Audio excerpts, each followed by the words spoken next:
Good morning. This is Thought for the Day for Friday the 26th of May. Continuing our journey through Luke, the reading today is from Luke chapter 7 verses 11 to 17, and it tells the story of Jesus raising the widow of Nain's son from the dead. Jesus raises a widow's son. Soon afterwards, Jesus went to a town called Nain, and his disciples and a large crowd went along with him. As he approached the town gate, a dead person was being carried out, the only son of his mother, and she was a widow. And a large crowd from the town was with her. When the Lord saw her, his heart went out to her, and he said, "Don't cry." Then he went up and touched the bier they were carrying him on, and the bearers stood still. He said, "Young man, I say to you, get up." The dead man sat up and began to talk, and Jesus gave him back to his mother. They were all filled with awe and praised God. "A great prophet has appeared among us," they said. "God has come to help his people."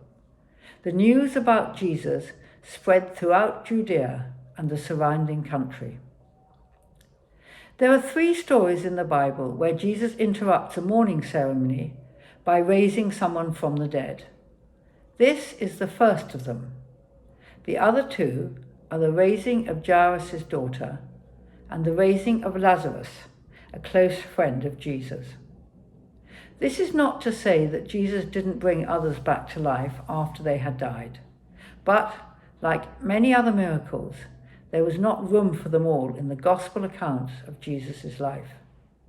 So, I wonder what made this particular miracle so important for Luke that he chose to record it. Incidentally, it is only mentioned in his gospel. There are several really interesting points. Jesus was already drawing large crowds wherever he went. I wonder why they followed him. Were they just curious?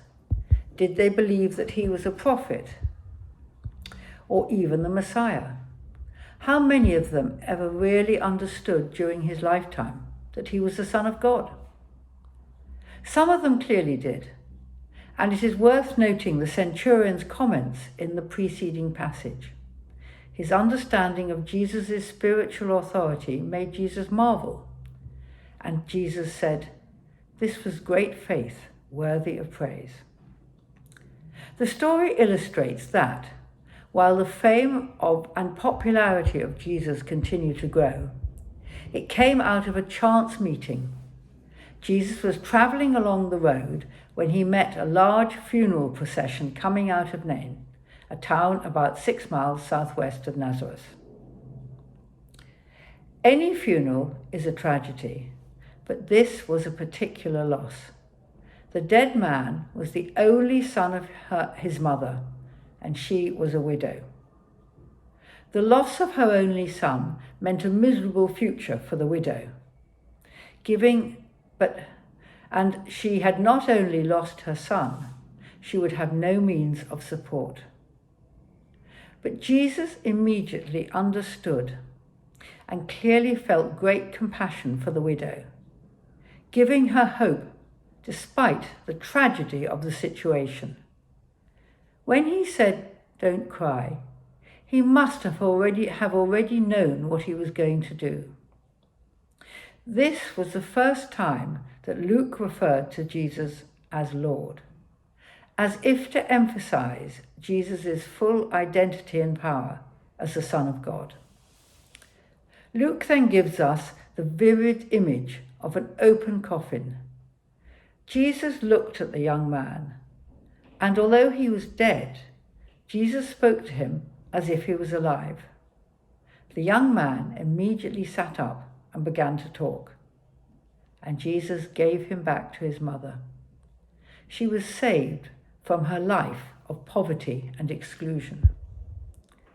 The news of this miracle spread like wildfire throughout all Judea, and there must have been huge excitement at the thought that, after 400 years of silence from God, He had brought another prophet to them like Elisha and Elijah, both of whom had raised people from the dead. How much more excited they would have been if they had understood who Jesus really was. And how fortunate we are to be able to read this story today and know that with God, nothing in this life is impossible. And what is more, when we die, He has given us the promise of eternal life. May you have a blessed day.